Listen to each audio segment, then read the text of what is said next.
Bismillahirrahmanirrahim. Assalamualaikum warahmatullahi wabarakatuh.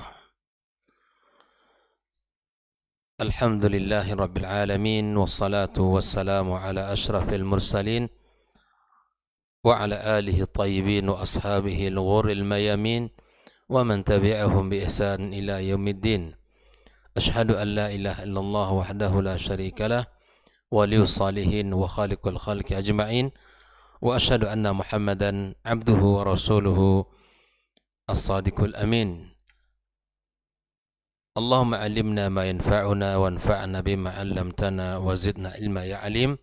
Allahumma inna nas'aluka ilman nafi'an wa rizqan tayyiban wa 'amalan mutaqabbala.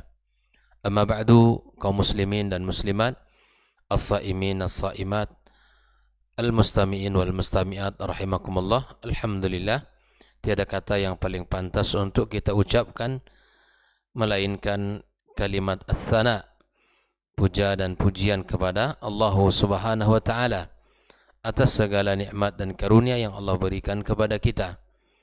Nikmat yang sangat banyak, yang tidak terhitung dalam kehidupan kita. Sungguh Allah Subhanahu wa taala Maha Kaya dan Maha Pengasih dan Maha Penyayang kepada hambanya. Karena seluruh makhluk yang diberikan Allah Subhanahu wa taala tidak ada satupun yang kekurangan, tidak ada satupun yang tidak memiliki atau tidak menikmati daripada karunia Allah Subhanahu wa taala.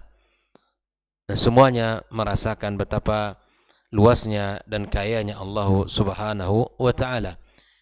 Yang tentu sebagai bentuk balasan dari kita sebagai makhluk adalah dengan mensyukuri nikmat itu dengan cara menggunakannya dan menjalankan segala apa yang telah diperintahkannya sebagai wujud daripada iman yang ada di dada kita masing-masing. Mudah-mudahan semangat ini selalu hadir dalam diri kita sampai kita bertemu dengan Allah Subhanahu wa taala.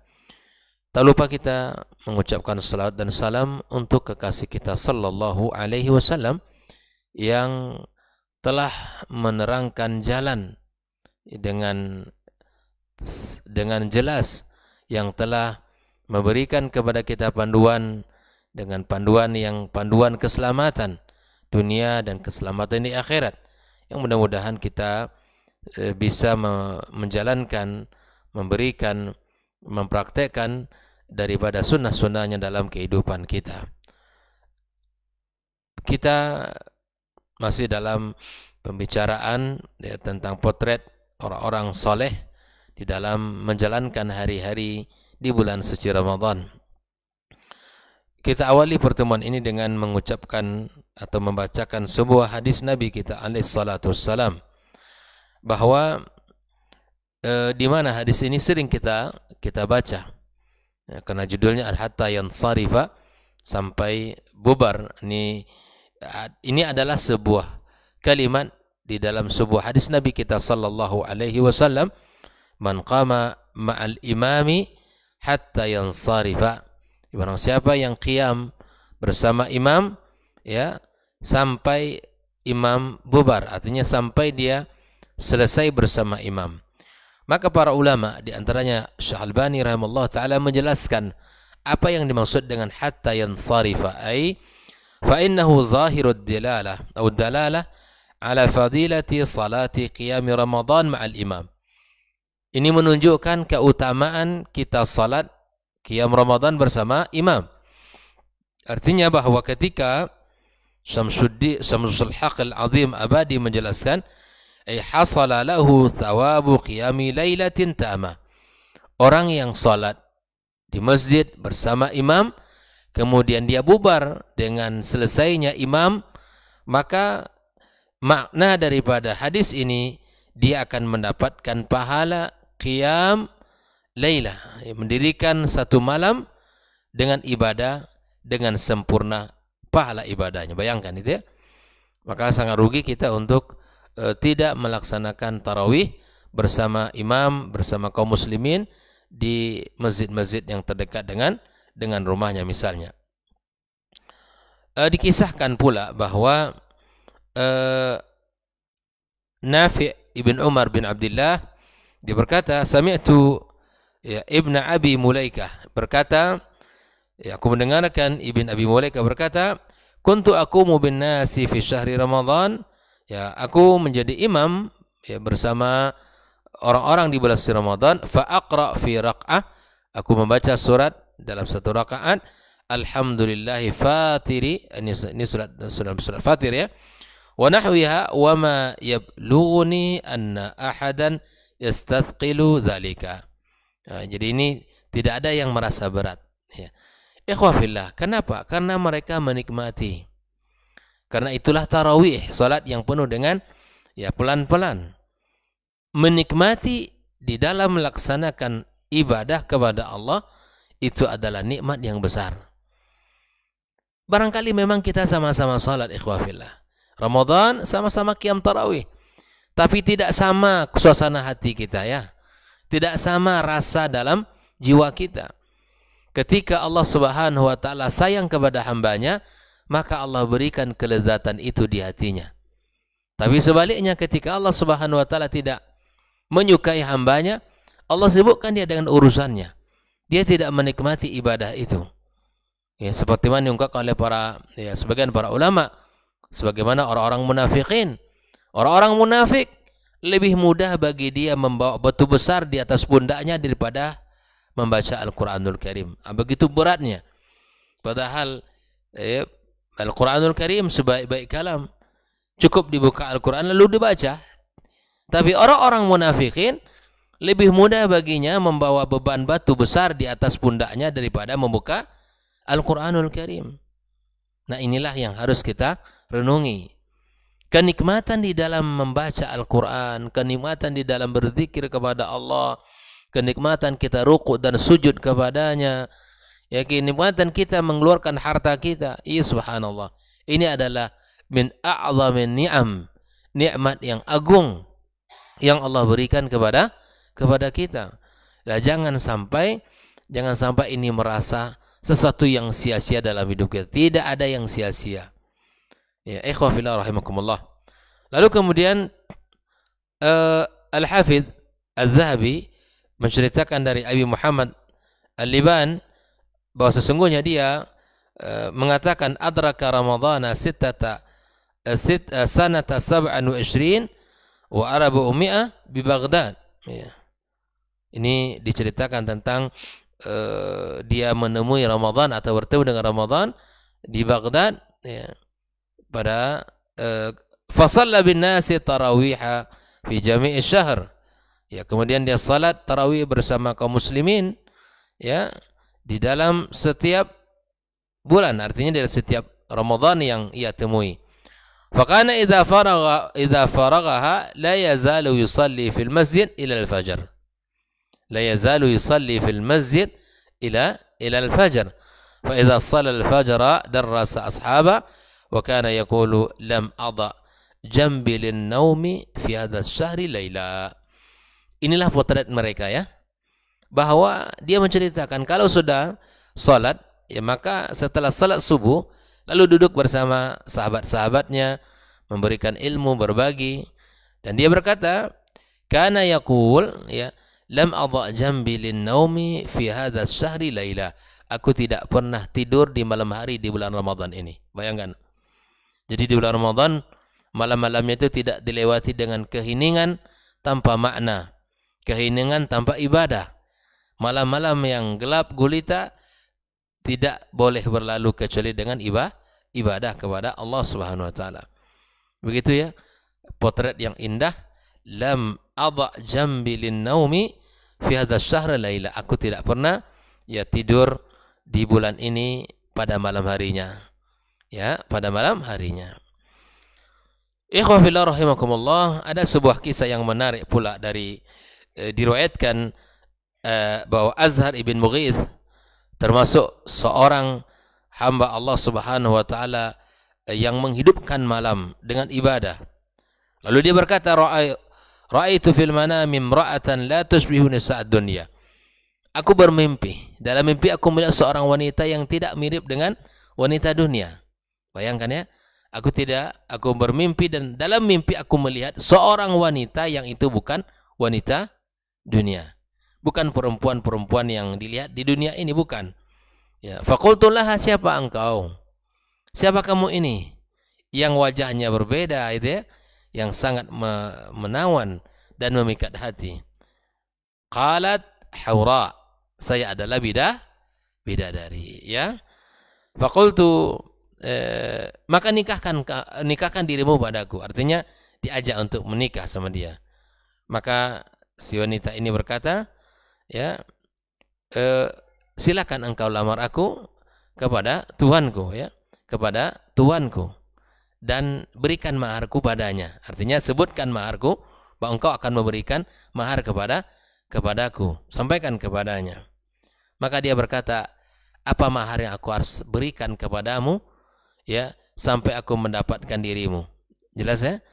Jadi dia bermimpi, dan ginilah para salafus saleh, ya, mimpi mereka ini mimpi yang sangat dahsyat, mimpinya berkualitas, mimpi bidadari, ya.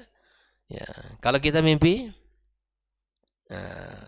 kita mimpinya makan bakso, ya, makan sate, karena setiap hari itu yang dibicarakan. Ada lagi yang viral, bola-bola ayam, ya. Nah, itu katanya seperti itu. Ya khawfillah rahikumullah. Ya, itulah kualitas pembicaraan kita. Para sahabat, semangat mereka itu membawa ke dalam, ya, semangat hidup mereka. Apa yang mereka bicarakan itu terbawa dalam mimpi mereka. Sehingga apa? Apa mahar yang harus aku bayar untuk mendapatkan dirimu? Maka bidadari tadi mengatakan, maharku adalah tulut tahajudi, panjangnya tahajud di malam hari, itulah yang harus kamu bayar untuk mendapatkan diriku. Bayangkan, orang-orang yang qiyamul lail itu bukan orang-orang sembarangan, bukan orang-orang biasa, bukan orang-orang yang ya sekedar hanya hidup, tapi mereka orang-orang yang saleh, ya, karena memang Nabi mengatakan kebiasaan orang-orang saleh sebelum kita adalah qiyamul lail. Lalu kemudian Malik ibn Dinar menceritakan tentang apa yang ia alami, ya, di dalam kehidupan beliau. Qala sahutu lailan an qiyamul laili wa nimtu fa idza ana bil manami bi jariyatin ka ahsani ma yakunu fi yadiha ruq'ah. Ketika aku, ya, di satu malam, kata beliau, aku lelah dan kemudian aku tertidur. Artinya setelah dia qiyam yang sangat panjang, dia terlelah. Ya, biasa kita merasakan betapa lelahnya salat malam, lalu kita ngantuk, tertidur sejenak. Di dalam tidur yang tidak lama itu dia bermimpi. Apa mimpinya, ikhwafillah? Dengan seorang wanita yang sangat cantik. Bermimpi melihat seorang wanita yang sangat cantik sekali. Di tangannya ada sebuah kertas. Ada sebuah kertas. Faqalat li, kemudian dia berkata kepadaku, atahsinu an taqra'a, pandaikah kamu membaca kertas ini? Disuruh membaca. Faqultu na'am, aku bisa membaca. Fadafa'at ilayya riq'ah, kemudian dia memberikan kertas itu kepadaku. Maka di dalam kertas itu tertulis sebuah bait-bait syair yang di situ menunjukkan sebuah janji yang indah, kenikmatan di dalam surga yang itu dihibur oleh para bidadari-bidadari yang sangat jelita, dan itu akan didapatkan oleh dia jika senantiasa menjaga salat malam dengan membaca Al-Quran, ya, di malam harinya. Inilah, ya, mimpinya mereka, bahwa kebiasaan mereka dalam keseharian itu menjadi sesuatu yang indah dalam mimpi mereka. Nah, ini mimpi yang berkualitas, ini mimpi yang berkualitas. Sehingga ikhwah fillah, orang-orang yang sholat malam itu tentu berbeda wajah dan pembawaan dirinya. Orang-orang yang menghidupkan malam dengan ibadah kepada Allah itu akan memancarkan, ya, sinar dan wajah yang ceria. Sehingga hal ini pernah ditanyakan kepada Hasan al-Basri, ya, seorang ulama besar, ya. Ditanyakan bagaimana lima kanal mutajahidun, ya, ahsanan nasi wujuhan. wahai imam, kenapa orang-orang tahajud itu wajah mereka itu berseri-seri, wajah mereka itu indah kalau dipandang ya. Orang tahajud, yang suka tahajud, kalau kita memandangnya tidak bosan-bosan. Kalau kita ingin memandangnya, kita akan melihat bagaimana tampang ya yang sangat menakjubkan ya, wajah yang sangat mengagumkan. Faqal, lalu diberikan sebuah jawaban, innahum khalau birrahman. Mereka ini orang-orang yang ya berkhalwat, yang bersungguh-sungguh ya dengan Allah Subhanahu wa taala, maka kemudian Allah Subhanahu wa taala memberikan kepada mereka pakaian cahaya ya, pakaian dari cahaya. Artinya orang-orang yang bersungguh-sungguh di dalam salat malam, maka kemudian wajah mereka berseri-seri, wajah mereka berbeda ya dengan wajah orang yang tidak pernah salat malam. Tentu kalau ingin bedakan ya sedikit sebagai indikasi orang mukmin dengan yang tidak mukmin dari mana? Dari penampilan wajah ya. Ini beriman ini, insya Allah kita tahu. Tapi kalau orang-orang yang tidak beriman, yang tidak pernah sholat, yang tidak pernah tersentuh oleh air wudhu, wajah mereka walaupun misalnya putih tapi tidak menawan. Walaupun dia ganteng tapi tidak mengagumkan. Karena putihnya bukan karena ya putihnya hati, putihnya ya kejiwaan mereka, jiwa mereka bukan. Karena terkadang dasar kulitnya memang putih, ditambah lagi dengan obat-obatan, ya kan begitu. Kita pengen wajah kita biasa saja, kulitnya pun biasa saja. Tapi kemudian kalau orang memandang kepada kita, tak pernah dilupakan lagi wajah kita oleh orang. Ada kenangan indah, ada kenangan manis yang dilihat orang pada diri kita. Tapi ini tentu tidak bisa dibuat-buat ini. Tidak bisa dipura-purakan. Artinya ya ini kalau memang Anda sholat tahajud ya silakan, tidak apa-apa. Tapi besok pagi jangan diumbar. Antum kelihatan pucat, dari tadi malam nggak tidur. Nah jangan. Kita ini lemah, ya jiwa kita lemah. Nanti kemudian di situ masuk iri, masuk nanti ria di situ ya. Alhamdulillah bilang. Sebisa mungkin kita bisa menjawabnya dengan jawaban yang tidak kita berdusta. Tapi tidak membuka apa yang kita lakukan tadi malam. Aduh, ngantuknya luar biasa pagi ini. Kenapa, akhi? Sejak Isya tidak tidur. Masya Allah. Ngapain aja antum? Ana salat. Wahai subhanallah. Secara zahir kita tahadus bin ni'mah, katanya begitu. Tapi yakinlah bahwa hati kita lemah.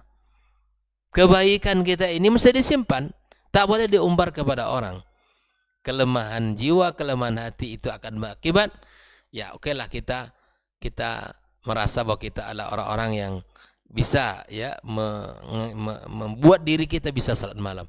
Tapi yakin ikhwafillah, jangan sampai itu menjadi hal yang kita ceritakan tapi di hati kita ada sesuatu yang kita inginkan. Nah, setan ketawa di situ ya.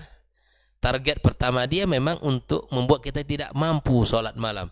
Tapi kalau kita sudah sholat malam, kalau tetap kita melaksanakan sholat, maka dia masuk dari pintu yang lain. Masuk menggoda kita dari pintu yang lain. Jangan dikira selesai urusan. Tidak. Tapi dia akan masuk menggerogoti kita dari pintu yang lain. Pintu mana itu? Pintu keikhlasan. Ya. Pintu keikhlasan. Ya salam.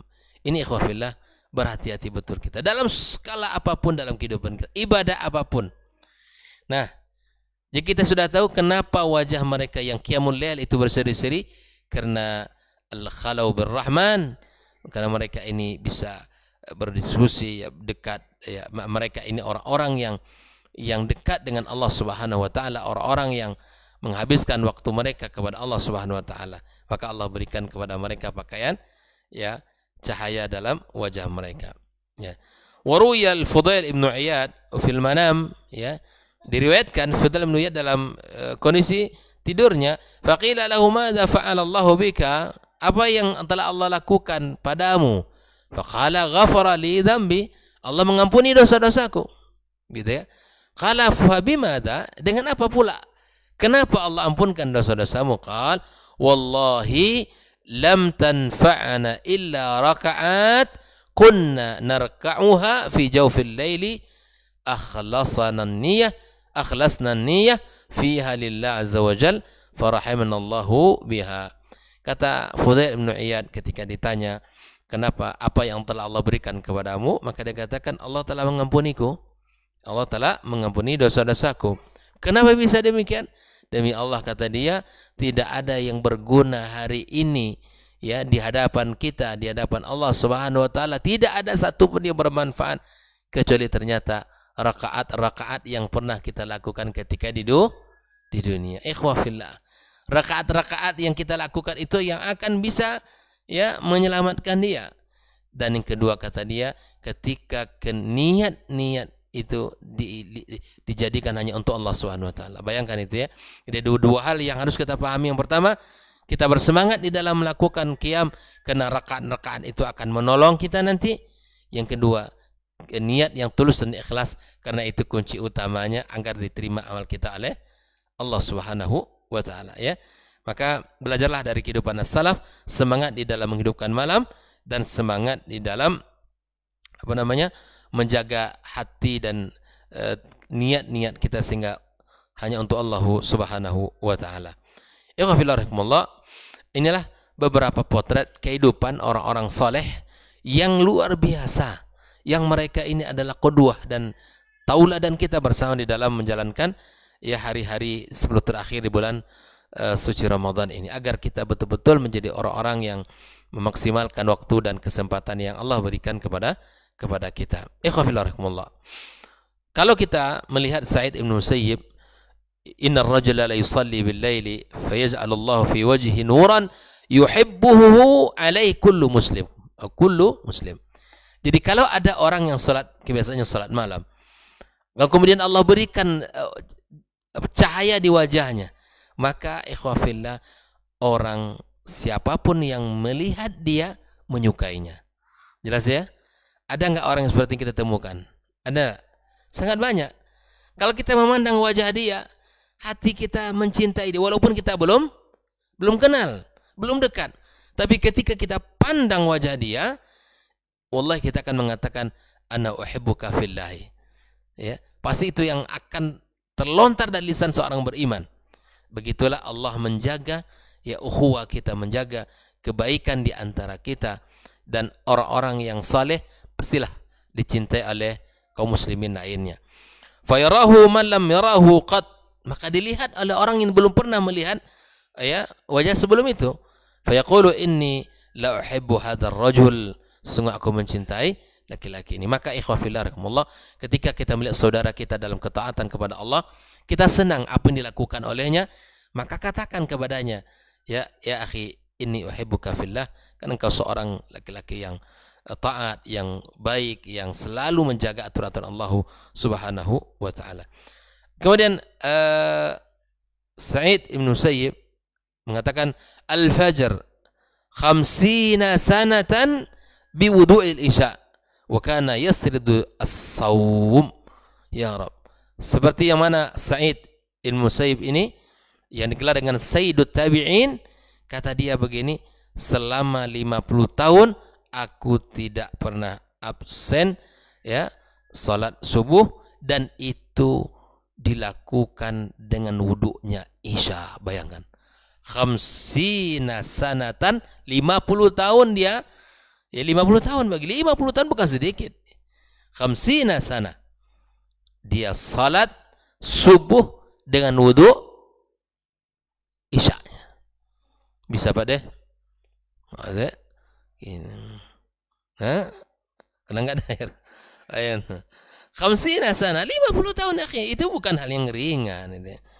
Ya, sumur bor belum ada ketika itu ya. Oh ya. Jadi begitulah mereka para as-salafus saleh, ya, tidak ada halangan bagi mereka. Wa kana yasridus saum, ya selalu berpuasa kepada adalah hari-hari mereka. Thabit al-Bunani, la yusamma abidan abadan abidan, seorang abid tidak disebut dengan abid ya sampai kapan? Wa in kana fi khusla kulla khaslati khairin, orang tidak akan disebut seorang abid. Apa itu abid? Al-ibadah. Tidak mungkin disebut seorang abid walaupun pada dirinya ada seluruh kebaikan-kebaikan sampai dia merutinkan dua hal ini. Yang pertama, as-saumu, yang kedua as-salatu. Kalau ingin disebut abid, maka jaga dua hal ini. Kenapa? Li'annahuma min lahmihi wa damih. Karena kedua itu dari darah dan dagingnya. Di darah dagingnya orang abid itu apa? As-saum dan as-salah. Tidak mungkin disebut abid kalau salatnya ya malas-malasan. Gitu kan? Bolong-bolong. Salat tidak terjaga. Apalagi wudu zuhur sama dengan wudu asarnya sama. Nah, gitu kan? Di setelah assalamualaikum warahmatullah, azan asar langsung. Nah, ini wudu zuhur dengan wudu asarnya sama ini, tapi berbeda. Tidak dilakukan ibadah di awal waktu karena sibuk dunia. Belum lagi sampai pada mendekati salat asar baru dia berwudu. Itulah. Ya, baru selesai 1 detik assalamualaikum warahmatullah, azan asar tiba. Ini bukanlah perbuatan yang mulia. Walaupun disebut wudu zuhurnya sama dengan wudu asarnya, gitu ya. Ya, ikhwafillah rahmatullah. Nah, ini mesti kita perhatikan. Ya, antara maghrib dan isya, kita alhamdulillah, kita Allah berikan kemudahan untuk duduk di majelis ilmu. Bahkan kita sering ini ya, wudu maghrib sama dengan wudu isya. Kalau tidak batal, ya bisa kan begitu. Tapi para ulama, mereka dalam potret kaum-kaum hamba Allah yang soleh, bukan antara maghrib dan isya, bukan antara zuhur dan asar, tapi wudu isya mereka dilakukan langsung untuk sholat subuh. Berapa jam coba? Iya, beginilah kehidupan mereka. Yang mereka itu pikirkan adalah bagaimana rihlah mereka kepada Allah itu selamat. Ya, kalau ini motivasi kita, insya Allah bisa. Kita buktikan sore ini insya Allah kita mulai masuk etikaf ya. Kita buktikan nanti malam bagaimana kita. Jangan nanti hamba-hamba Allah yang lain ya nilai tercatat dalam kebaikannya, ibadahnya senilai 1000 bulan, salat malamnya, tasbih, tahmid dan sedekahnya bernilai dengan 1000 bulan kan? Tapi kalau si fulan yang dinilai 1000 bulannya adalah tidur malamnya, itu kan? Kalau yang lain tercatat dalam kebaikannya, tasbihnya, istighfarnya, tilawahnya, qiyamnya. Yang fulan 1000 bulannya apa? Tidurnya. Waliyadzubillah. Ya. Jangan sampai itu terjadi. Yuk mari kita sama-sama meminta kepada Allah. Allah berikan taufik ikhwafillah. Walaupun semangat kita masing-masing ada, tapi kalau tidak mendapatkan taufik dari Allah, tak mampu kita untuk bangun malam. Ya. Berat mata, tak bisa dibuka, hati terasa tidak ada keinginan untuk ibadah. Mata macam dilem, ya, pakai lem Alteco ya. Tak bisa dibuka sama sekali ya. Al-Quran pun berat. Seperti mana orang munafik saya katakan tadi, ya lebih berat, lebih ringan baginya membawa batu besar di pundak daripada membuka lembaran Al-Quran itu. Mata tidak bisa dibuka, hati berat sekali ya. Kemudian baru saja dibuka, baru bismillahirrahmanirrahim langsung tertidur lagi. Bahkan satu ayat belum selesai ini, udah Masya Allah, tabarakallah. Ini perjuangan ya, wajar akhir. Karena nilainya bukan ringan ya, senilai dengan 1000. Tentu ini butuh persiapan di siang hari, istirahat yang cukup, malam gas full ya. Kita sama-sama memohon, meminta kepada Allah SWT. Maka abid tidak disebut abid kecuali dia memiliki dua ciri. Ya, yang pertama adalah salat, yang kedua puasa. Ini ya. Kalau ingin mendapatkan ini, sebutan ini, maka lakukanlah dua hal ini. Taib, ikhwafillah. Nah, terakhir. Wa qala rajulun li Ibrahim ibn Adham. Seseorang berkata, "Inni la aqdiru ala qiyamil laili fasifli dawaan." Obat tidak mampu untuk salat malam itu apa? Keinginan saya kencang sekali untuk salat malam. Ingin bangun tengah malam itu sangat kuat. Tapi ketika setiap kali ingin bangun, tidak mampu untuk bangun. Maka tunjukkanlah kepada saya obatnya seperti apa. Inilah pertanyaan seorang laki-laki kepada Ibrahim ibn Adham. Faqal, maka diberikan resep yang pertama, la ta'sihi bin nahar. Jangan engkau bermaksiat di siang hari. Wa huwa yuqimuka baina yadayhi fil lail. Ketika engkau tidak melakukan maksiat kepada Allah, Allah mudahkan engkau untuk bangun, untuk berdiri di hadapan Allah Subhanahu wa taala di tengah malamnya. Jadi rahasianya apa? Resepnya obat itu adalah jangan bermaksiat di siang hari, niscaya kita akan mudah untuk bangun di tengah malam. Dosa itu penghalang. Dosa itu menjadi penghambat ketaatan kita di sisi Allah Subhanahu wa taala.